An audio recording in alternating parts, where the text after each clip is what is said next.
ചുളുവിലൊരു hit കിട്ടി. എന്നോട് വന്നിട്ട് ചോദിക്കും ദിലീപേട്ടൻ, എടാ ഇതിന്റെ ഒടുക്കത്തിൽ എന്താ പറയുന്നത്, ചിരിപ്പിക്കാൻ വേണ്ടി ഞാൻ വിചാരിക്കും ഇതെന്തിനാണ് എന്നോട് ചോദിക്കുന്നത്.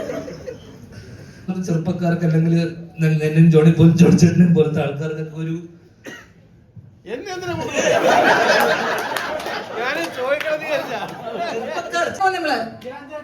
The one and only Dhyan. Let's welcome Dhyan on stage. So, ധ്യാനും ദിലീപേട്ടനുമായിട്ട് ആദ്യമായിട്ട് സ്ക്രീനിൽ ഒന്നിക്കുന്ന ചിത്രം കൂടിയായിരുന്നു. ദിലീപേട്ടന്റെ അനിയനായിട്ടാണ് ധ്യാൻ എത്തിയത്. നമ്മളെല്ലാവരും ചിത്രം കണ്ടതാണ്. അപ്പം ധ്യാൻ നല്ലൊരു കീഴ്ത്തുന്ന രീതിയിലേക്ക് സ്വാഗതം ചെയ്യാം. അപ്പൊ ദിലീപേട്ടന്റെ വാക്കുകളുടെ ശേഷം ഏറ്റവും അധികം കാത്തിരുന്ന ആ വാക്കുകളിലേക്ക് നമ്മൾ കിടക്കുകയാണ്.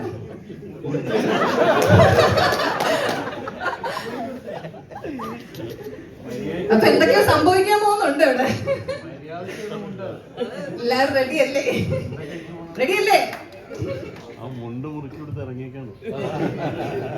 ഞാൻ കോമഡി പീസാണോ ഇവിടെ? മെയിൻ ആൾക്കാരെ ലാസ്റ്റ് വിളിക്കുക, അങ്ങനെയല്ലേ പതിവ്? നേരത്തെ വന്നല്ലോ.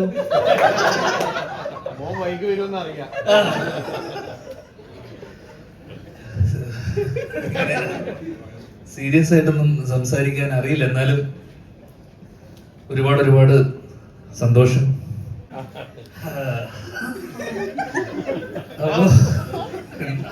സാധാരണ ഇങ്ങനൊന്നും എന്റെ സിനിമകൾക്ക് സംഭവിക്കാത്തതാണ്. അതൊരു അത്ഭുതമാണ്.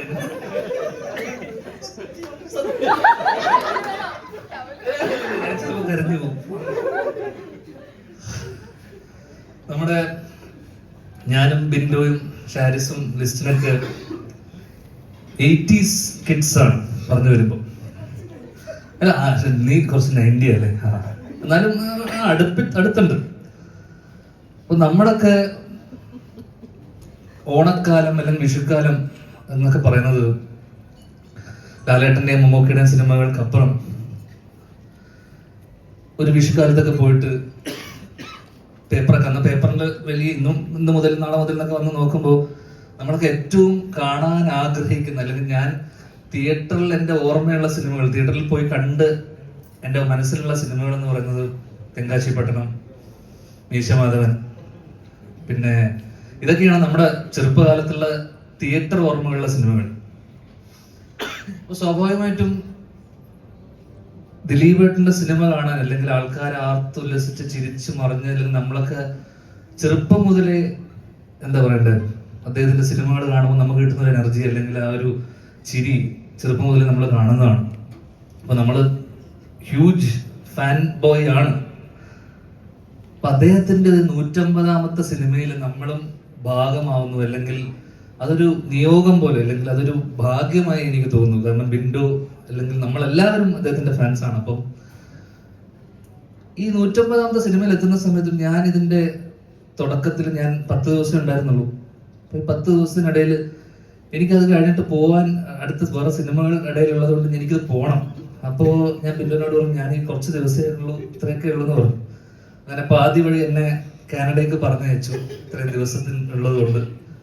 അപ്പൊ ഞാൻ ഈ പോണ്ട തിരക്കിലാണ്, എപ്പോഴെങ്കിലും വന്നു കഴിഞ്ഞാൽ അങ്ങ് പോണം. അപ്പൊ ഞാൻ കാണുന്നതെന്ന് വെച്ച് കഴിഞ്ഞാൽ ദിലീപേട്ടൻ ഓരോ ദിവസം വന്നു കഴിയുമ്പോൾ ഓരോ സീനിലും എന്തെങ്കിലും കോമഡി ഉൾപ്പെടുത്താൻ വേണ്ടി, അല്ലെങ്കിൽ എന്നോട് വന്നിട്ട് ചോദിക്കും ദിലീപേട്ടൻ, എടാ ഇതിന്റെ ഒടുക്കത്തിൽ എന്താ പറയുന്നത്, ചിരിപ്പിക്കാൻ വേണ്ടി ഞാൻ വിചാരിക്കും ഇതെന്തിനാണ് എന്നോട് ചോദിക്കുന്നത്. എപ്പോഴും ഞാൻ എന്റെ അവസ്ഥ എന്ന് വെച്ചാൽ അക്കരയില് അച്ഛനൊരു തൂണും ചാരി നിന്നിട്ട് പോപ്കോൺ കഴിക്കുന്ന സീനുണ്ട്. ഞാൻ ഇത് അഘോരാത്രം ആ സീൻ ഇങ്ങനെ ആലോചിച്ച് എന്നിട്ട് എന്നെ ഓടി വന്നിട്ട് എന്നെ നോക്കിയിട്ട് എടുത്ത് വന്നിട്ട് പറയും, എടാ അത് അവിടെ എന്താ പറയാന്ന് പറയുമ്പോഴേക്ക് പെട്ടെന്ന് എന്നെ കണ്ടു കഴിഞ്ഞാൽ ഇവനോട് ചോദിച്ചിട്ട് അങ്ങനെ മാറിപ്പോകുന്നതും ഞാൻ കണ്ടു. അപ്പൊ ഞാൻ മാറി എന്ന് ആലോചിക്കുക, എന്തിനാണ് ഷാരിസ് എഴുതി വെച്ചിട്ടുണ്ട്, ബിൻഡോ കൃത്യമായി ഇത് ചെയ്യുന്നുണ്ട്, അതിനിടയിൽ ഒരാളിങ്ങനെ കിടന്ന് എന്തിനാണ് ഇങ്ങനെ ആലോചിച്ച് ടെൻഷൻ അടിക്കുകയാണ്. ആവശ്യത്തിനധികം ടെൻഷൻ വേറെ ഉണ്ടായിട്ട് പോലും ഇതിനിടയിൽ ഈ ടെൻഷനും കൂടെ എന്തിനാണെന്ന് ഞാൻ ഒരു ദിവസം പറയുന്നത്. നമ്മൾ ഇത്രയും ആത്മാർത്ഥത വേണോ? അപ്പൊ ഇത് എന്ന് പറയുന്ന ഇവരുടെ ഒരു പ്രോസസ് അങ്ങനെയാണ്, ഇവരുടെ വർക്കിംഗ് അങ്ങനെയാണെന്ന് ഞാൻ. അപ്പൊ അതെനിക്കൊരു അത്ഭുതമായിരുന്നു. കാരണം നമ്മളൊക്കെ പോകുമ്പോൾ, ഞാനും ജോൺ ചേട്ടനൊക്കെ പോകുമ്പോൾ സാധാരണ വരിക, പൈസ വാങ്ങിക്കുക, ജോലി ചെയ്യുക പോവാ, അത്രല്ലേ ഉള്ളൂ.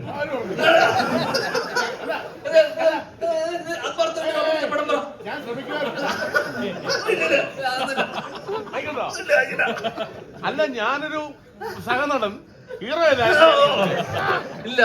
സഹനടൻ എന്ന് പറയുന്നത് എന്റെ അച്ഛന്റെ വേഷം സിദ്ദിഖ, ദിലീപ് ഏട്ടൻ. പിന്നെ ഞാൻ മാറിയെന്ന് കാണുന്ന സിദ്ദിഖും ദിലീപ് ഏട്ടനും കൂടെ ചർച്ചയാണ്. എടാ, ഇത് പഴയ കാലഘട്ടത്തിലെ ആൾക്കാരാണ്, ഇവരുടെ കോമഡി. അപ്പൊ എനിക്കാണെങ്കിൽ ഇവരുടെ കോമഡി മനസ്സിലാകുന്നില്ല. ഇവര് രണ്ടുപേരും മാറി മാറി ചിരിക്കുന്നുണ്ട്. അപ്പൊ ഷാരിസ് വന്നിട്ട് പറയും, ഇതിലൂടെ അത് വേണ്ട കേട്ടോ.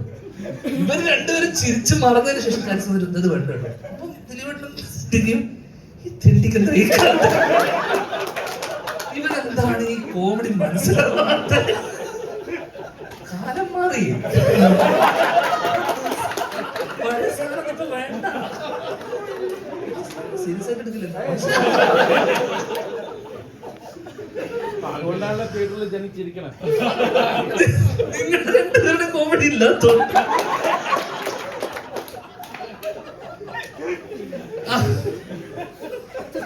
അപ്പൊ കൃത്യമായി ഞാൻ കാണുന്ന വെച്ചാൽ ഇവർ രണ്ടുപേരും അപ്പൊ എന്നോട് ചോദിക്കുന്നത് നിർത്തി. 2 ദിവസം കഴിഞ്ഞപ്പോ ഇവൻ എന്തിനാ വന്നത് പുള്ളിക്ക് മനസ്സിലായി. ദിലീപ് എന്നോട് വന്നിട്ട് എടാന്ന് വരുമ്പോഴേക്ക് തന്നെ മാറിപ്പോവും. പക്ഷെ പിന്നെ സിദ്ദിഖായിട്ട് ഇവര് ഒരു റാപ്പ് ഉള്ളതുകൊണ്ട് ഭയങ്കര ചർച്ചകൾ നടക്കുന്നു. ഷാരിസ് വരുന്നു, അത് വേണ്ടെന്ന് പറയുന്നു, ഒരു മാറി നിൽക്കുന്നു. അപ്പൊ അഘോരാത്രം അല്ലെങ്കിൽ ഇവരുടെ ഈ ചർച്ചകൾക്കിടയിലും ഇവർ രണ്ടുപേരും അഘോരാത്രം ഇവരുടെ പ്ലാനുകളെ പൊളിക്കാൻ വേണ്ടി ഇവരുടെ ഒരു അജണ്ട ഞാൻ കണ്ടു അവിടെ. അവര് വേണമെന്ന് പറഞ്ഞത് നീ കേട്ടിട്ടില്ല, അതുകൊണ്ടാ.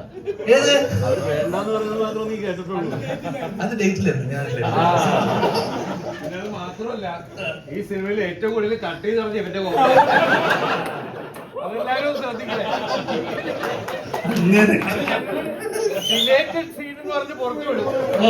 ഇല്ലല്ലോ, അങ്ങനെയല്ലോ സിദ്ദിഖ് നേരത്തെ പറഞ്ഞു. സിദ്ദിഖ് പറഞ്ഞ നിങ്ങളുടെ കുറച്ച് കോമഡി കട്ടായി പോയിട്ടുണ്ടെന്നല്ലേ. ആ, കുറെ പോയിട്ടുണ്ട്. അപ്പൊ ഞാൻ മനസ്സിലാക്കിയ ഒരു കാര്യം, ഇവരുടെ പ്രോസസ് എന്ന് പറയുന്നത് നമ്മളെ പോലത്തെ ചെറുപ്പക്കാർക്ക് അല്ലെങ്കിൽ എന്നും ജോണി ചേട്ടനും പോലത്തെ ആൾക്കാർക്കൊക്കെ ഒരു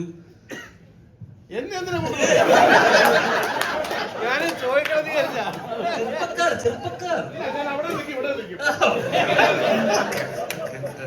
പിന്നെ ഞാനിങ്ങനെ അല്ല കേട്ടോ, നീ നമ്മുടെ കൂടെ കുറെ മണിക്ക് വിളിക്കുന്നില്ല. അല്ല, പിന്നെ അറിഞ്ഞില്ലായിരുന്നു ഒരുമിച്ച്. അപ്പൊ ഈ പ്രോസസ് നമ്മളെ സംബന്ധിച്ചിടത്തോളം ഇത് കണ്ട് പഠിക്കേണ്ട ഒരു സാധനമായിട്ട് എനിക്ക് തോന്നി. കാരണം ഇതിനെ കുറിച്ച് ഇങ്ങനെ ആലോചിച്ചാൽ ഇത്ര ഈ പുതിയ ജനറേഷനിൽ എത്ര പേര് അത്ര എഴുതി വെച്ചത് അത് പറഞ്ഞിട്ട് പോകുക, അതിനപ്പുറം അതിനെക്കുറിച്ച് ആലോചിച്ച് അടുത്ത് എന്ത് പറയും, അല്ലെങ്കിൽ ഈ സീനിൽ എന്തെങ്കിലും ഒരു പഞ്ചില് അവസാനിപ്പിക്കണം, ഒരു ചിരി വേണം എന്ന് നിരന്തരമായി ഇതിനെക്കുറിച്ച് ആലോചിച്ച് വർക്ക് ചെയ്യുന്നത് കമന്റബിളിൽ തന്നെ അപ്പുറം എനിക്കൊക്കെ അത്ഭുതമായിരുന്നു ആ പ്രോസസ് ഇവർക്കിടയിൽ. അടുത്തതായി പറയുന്നത് ഈ സിനിമ സംഭവിക്കാൻ കാരണമായിട്ടുള്ള പ്രധാനി, ഈ സിനിമയുടെ നിർമ്മാതാവ്. ഞാൻ മലയാള സിനിമയിൽ അളിയ എന്ന് വിളിക്കുന്ന ചുരുക്കം ചില ആൾക്കാരിൽ ഒരാളാണ് എൻ്റെ അളിയൻ ലിസ്റ്റിൻ സ്റ്റീഫൻ.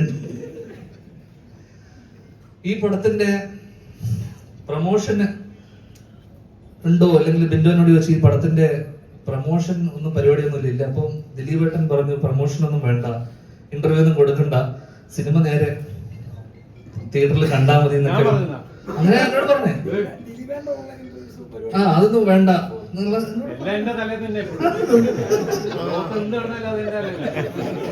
അങ്ങനെ ഇതിന്റെ. പക്ഷെ നിങ്ങൾ ലിസ്റ്റിൻ സ്റ്റീഫൻ തന്നെ ബുദ്ധി രാക്ഷസിനെ തിരിച്ചറിയണം, അതാണ് പറയാൻ പോകുന്ന കാര്യം. കാരണം പ്രമോഷൻ ഇല്ലാതെ ഇന്നത്തെ കാലത്ത് എങ്ങനെ ഒരു സിനിമ ആൾക്കാരിലേക്ക്, ദിലീപേട്ടന്റെ സിനിമയ്ക്ക് അതിന്റെ ആവശ്യമില്ലെങ്കിൽ പോലും ഇന്ന് വലിയ വലിയ സിനിമകൾ പോലും ഇവിടെ തെലുങ്കുന്നൊക്കെ പ്രഭാസും നാനിയൊക്കെ ഇവിടെ വന്ന് പടം പ്രൊമോട്ട് ചെയ്യണം. അപ്പൊ ആൾക്കാരിലേക്ക് എത്താൻ ഈ സിനിമ പ്രൊമോട്ട് ചെയ്യാൻ ദിലീപേട്ടൻ ഈ പ്രീ റിലീസ് അല്ലെങ്കിൽ ഇന്റർവ്യൂസ് ഒക്കെ വേണ്ടെന്ന് പറഞ്ഞപ്പോ ലിസ്റ്റിൻ എന്ന് പറയുന്ന ബുദ്ധിരാക്ഷൻ തീരുമാനിച്ചു ഇതിനെ മാർക്കറ്റ് ചെയ്യണം, ഇതിനെങ്ങനെ ഇതിനെ റീച്ച് വരുത്തും. മനസ്സിലായി. എങ്ങനെ ഇതിനെ എത്തിക്കാം? മാർക്കറ്റിംഗ് സിംഹം. അങ്ങനെ ഒരു കള്ളക്കഥ മെനയാണ് പുള്ളി. അങ്ങനെ ഇതുപോലൊരു വേദിയിൽ അല്ലെങ്കിൽ ഇതുപോലൊരു അത് ഇതിന് മുന്നേ ഉള്ളൊരു മീറ്റില്, മീഡിയന്റെ മീറ്റില്, ലോഞ്ച് ട്രെയിലർ ടീസർ ലോഞ്ചില്, മൂവി ലോഞ്ചില് അദ്ദേഹം ഒരു കമന്റ്, ഒരു മാലപ്പടക്കത്തിന് ഒരാൾ തിരികൊളുത്തിയിട്ടുണ്ട്. സ്വാഭാവികമായിട്ടും ലിസ്റ്റിൻ സ്റ്റീഫന്റെ ഹൈദർ അലി അല്ലെ, അച്ഛന്റെ സ്ഥാനത്ത് കാണുന്ന ഹൈദർ അലി എന്നെ വിളിച്ചു ചോദിക്കുന്നു. കാരണം എടാ നീ എന്നെ ഉദ്ദേശിച്ചാണ്. കാരണം മാലപ്പടക്കം തിരികൊളുത്തി. സ്വാഭാവികമായിട്ട് പടക്കം മാല. അങ്ങനെ ഞാൻ ഭയന്നു, ഞാൻ പേടിച്ചു. ഹൈദരലി വിളിക്കും, എത്ര തവണ വിളിച്ചു രാത്രി? 4 നേരം തുരുതുരാ വിളി. ഞാൻ പറഞ്ഞു എന്റെ ഹൈദർക്ക അതൊരിക്കലും അങ്ങനെ ആവാൻ പാടില്ല. അല്ലല്ലല്ല, ഇത് അങ്ങനെയല്ല, ഞാൻ തുടങ്ങി കഴിഞ്ഞു എന്ന് പറഞ്ഞു. അവിടെ ലാപ്ടോപ്പ് വെച്ചിരിക്കുക സാധനം. അത് തോണാവാത്ത ലാപ്ടോപ്പ്, അതിന് ഡിസ്പ്ലേ ലൈറ്റൊന്നുമില്ല, വർക്കാവാത്ത ഒരു ലാപ്ടോപ്പ് വെച്ചിട്ട് പേന വെച്ചിരിക്കുക. ഞാനിത് സ്റ്റോർ ചെയ്ത് തുടങ്ങി. ഞാൻ യാത്ര ചെയ്താന്ന് പറയുന്നത് ഞാൻ എന്റെ പേരും വെച്ചിട്ട്. അങ്ങനെ പിറ്റേ ദിവസം ഈ സംഭവം, അല്ലെങ്കിൽ ഞാൻ ആളിന്ന് രാവിലെ തന്നെ വിളിച്ചു. അത് എന്താ ഈ സംഭവം എന്നൊക്കെ പറഞ്ഞപ്പോഴേക്കും അതൊക്കെ ഞങ്ങൾ സംസാരിച്ചു കഴിഞ്ഞു. അപ്പൊ എനിക്ക് പറയാനുള്ളത്, ആ പ്രമുഖ നടൻ വേറെ ആരും അല്ലാതെ ഞാനാണ്.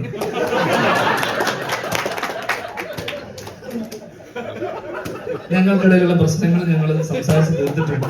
ഓക്കെ, ഇനി പ്രശ്നമില്ല കേട്ടോ, കഴിഞ്ഞല്ലോ. വേറെ ആരുമില്ല. അത് അദ്ദേഹത്തിന്റെ മാർക്കറ്റിംഗ് സ്ട്രാറ്റജിയുടെ ഭാഗം. കാരണം ഈ പടം എങ്ങനെയെങ്കിലും ആൾക്കാരിലേക്ക് എത്തിക്കുക എന്നുള്ള ഒരു പ്രൊഡ്യൂസറിന്റെ വലിയ കടമയാണല്ലോ. അദ്ദേഹം ആ കടമ നിർവഹിച്ചു. കൃത്യമായി എന്തിന് BBC അടക്കം, BBC അടക്കം എന്ത് ചെയ്തു? ലിസ്റ്റിൻ സ്റ്റീഫന്റെ മാജിക് ഫ്രെയിംസ് എവിടെയോ എത്തി അതിന്റെ ഒരു. അപ്പം നിങ്ങൾ ഒരുപാട് ഉയരത്തിലാണെന്നും നിങ്ങൾ പറയുന്ന ഓരോ വാക്കും ഹൈദർ അലി ഉൾപ്പെടെ പലരും ശ്രദ്ധിക്കുന്നുണ്ടെന്ന് നിങ്ങൾ ശ്രദ്ധിച്ചു. അപ്പൊ പറഞ്ഞു വന്നത്, ഈ സിനിമ ബിന്ദു ഹാരിസ് പറഞ്ഞൊരു സാധനം ഞാൻ ഇന്റർവ്യൂവിൽ ഒരു ഇതിനകത്ത് കേട്ട കാര്യം വെച്ചാൽ, ലിസ്റ്റിനില്ലെങ്കിൽ ഈ സിനിമയില്ല. കാരണം മാജിക് ഫ്രെയിംസ്, എനിക്കൊരു 10-12 വർഷത്തെ പരിചയമാണ് അളിയനുമായിട്ട്. 2010 ട്രാഫിക് എന്ന് പറഞ്ഞ ഏറ്റവും പ്രായം കുറഞ്ഞ പ്രൊഡ്യൂസർ എന്ന് പറഞ്ഞിട്ടാണ് നമ്മൾ ആദ്യമായിട്ട് ലിസ്റ്റിനെ അറിയുന്നതും. ഞാൻ അപ്പൊ അച്ഛൻ്റെ സിനിമയാണ് ട്രാഫിക്. അപ്പൊ ആരാണ് ലിസ്റ്റിൻ? പേര് തന്നെയുണ്ട് ഒരു ഗുമ്മ്, പേരിലാണ് പകുതി. അപ്പൊ ഈ പേര് എവിടെയോ. അപ്പൊ ആദ്യമായിട്ട് ഞാൻ ഈ പേര് കേൾക്കുന്നു ലിസ്റ്റിൻ സ്റ്റീഫ് എന്ന് പറയുന്ന അച്ഛന്റെ വായിൽ നിന്നാണ്. മലയാള സിനിമയിൽ ഇത്രയും വർഷം, 15 വർഷത്തോളം ഇങ്ങനൊരു ബാനർ, എത്രയോ ഒരു ഡസനോളം പുതിയ സംവിധായകർക്ക് അവസരം കൊടുക്കുന്നു. പുതിയ എന്താ പറയണ്ടേ, തിയേറ്ററുകൾ, സിഫ എന്ന് പറഞ്ഞ ഇൻസ്റ്റിറ്റ്യൂട്ട്, ഏറ്റവും കൂടുതൽ സക്സസ് റേറ്റ് ഉള്ള ഒരു ബാനർ. അപ്പൊ എനിക്ക് ഏറ്റവും എടുത്തു പറയേണ്ട കാര്യം എന്ന് വെച്ച് കഴിഞ്ഞാൽ, പുതിയ തലമുറയിലുള്ള ചെറുപ്പക്കാർക്കെല്ലാം ബിന്ദുവിനെ പോലെയും അവരുടെയൊക്കെ സ്വപ്നങ്ങളുടെ കൂടെ നിന്ന ഒരു പ്രൊഡ്യൂസറാണ്. കാരണം ഷാരിസ് പറഞ്ഞ കാര്യമാണ്, കാരണം ലിസ്റ്റിനില്ലെങ്കിൽ ഈ സിനിമയില്ല. ലിസ്റ്റിൻ സ്റ്റീഫിന് വലിയൊരു കൈയടിയാവാം എന്ന് എനിക്ക് തോന്നുന്നു. പറയേണ്ടതൊക്കെ പറഞ്ഞില്ല, കൊക്കി അടിച്ചിട്ടുണ്ട്. അവസാനമായി പറയേണ്ടത് ബിന്ദുവിനെ കുറിച്ചും ഷാരിസിനെ കുറിച്ചുമാണ്. കാരണം ഈ കഥ എനിക്ക് തോന്നുന്നു ദിലീപേട്ടൻ്റെ അടുത്തൊക്കെ പറയുന്നതിന് മുന്നേ എന്നോട് കഥ പറഞ്ഞാണ്. പ്രിൻസ് ആയിട്ടല്ല, അന്നും ജിൻസ് തന്നെയായിരുന്നു. അപ്പൊ അന്ന് ആരാണ് പ്രിൻസ് എന്നുള്ള ചർച്ചകൾക്കിടയിൽ ദിലീപേട്ടൻ വരുന്നുള്ളത് നമ്മൾ സ്വപ്നത്തിൽ പോലും അന്ന് ചിന്തിക്കുന്നില്ല. കാരണം ദിലീപേട്ടനൊക്കെ ഈ സിനിമയിൽ വരുമോ അല്ലെങ്കിൽ അവിടം വരെ എത്തുമോ, അതിനൊക്കെ സാധിച്ചത് മാജിക് ഫ്രെയിംസ് ഇല്ലെങ്കിൽ ഇതൊന്നുമില്ല. അപ്പൊ ബിന്ദോയുടെ ഏറ്റവും വലിയ സ്വപ്നം, കാരണം ബിന്ദോ ജനഗണമന ഷാരിസ് എഴുതുന്നു, ജനഗണമന ക്വീനില് ബിന്ദോ ഉണ്ടായിരുന്നു, നെയ്മർ അല്ലെങ്കിൽ. അപ്പൊ ബിന്ദോന്റെ ജീവിതമാണ് ഈ സിനിമയിലെ പകുതി. ബിന്ദു പറഞ്ഞ കഥ പറഞ്ഞപ്പോ എന്നോട് പറഞ്ഞ ദിലീപേട്ടൻ പറഞ്ഞ കഥ, മൂത്ത സഹോദരൻ ബാക്കി അനിയന്മാരൊക്കെ കല്യാണം കഴിച്ചു പോയി. അപ്പൊ ഞാൻ ബിന്ദു അതിനിടയിൽ കല്യാണം കഴിച്ചു എന്ന് പറഞ്ഞല്ലോ. അപ്പൊ ഞാൻ ബിന്ദുവിനോട് പറഞ്ഞു, നീ ഈ കല്യാണം ഇപ്പൊ കഴിച്ചോ? ഒരുപാട് ഇറങ്ങുന്നതിന് മുന്നേ കഴിക്കുന്നതാണ് സേഫ് എന്ന് പറഞ്ഞ ആളാണ് ഇവിടെ ഇരിക്കുന്നത്. അപ്പൊ എന്നോട് പറഞ്ഞു, ഞാൻ ഇപ്പൊ പെട്ടെന്നൊരു കല്യാണം, കാരണം സിനിമ നടക്കുന്നതിനിടയിൽ ഒരു കല്യാണം. അപ്പൊ പറഞ്ഞു, സിനിമയല്ലേ അറിയാം, എപ്പോഴാ എന്താന്ന് നടക്കുമെന്ന് പറയാൻ പറ്റില്ല, പക്ഷെ ധൈര്യമായി ഇനി പെണ്ണുവീട്ടിൽ പോയിരിക്കാം, താമസിക്കാം. വലിയ വിജയം. ഈ ഒരു വിജയം എല്ലാവരുടെയും ഇവരുടെ എല്ലാവരുടെ ഒപ്പം ഷെയർ ചെയ്യാൻ കഴിഞ്ഞതിൽ ഒരുപാട് ഒരുപാട് സന്തോഷം. അവസാനം ഒടുക്കം പറയാനുള്ളത് ദിലീപേട്ടൻ തുടരും, ലിസ്റ്റിൻ സ്റ്റീഫനും തുടരും, ജോണി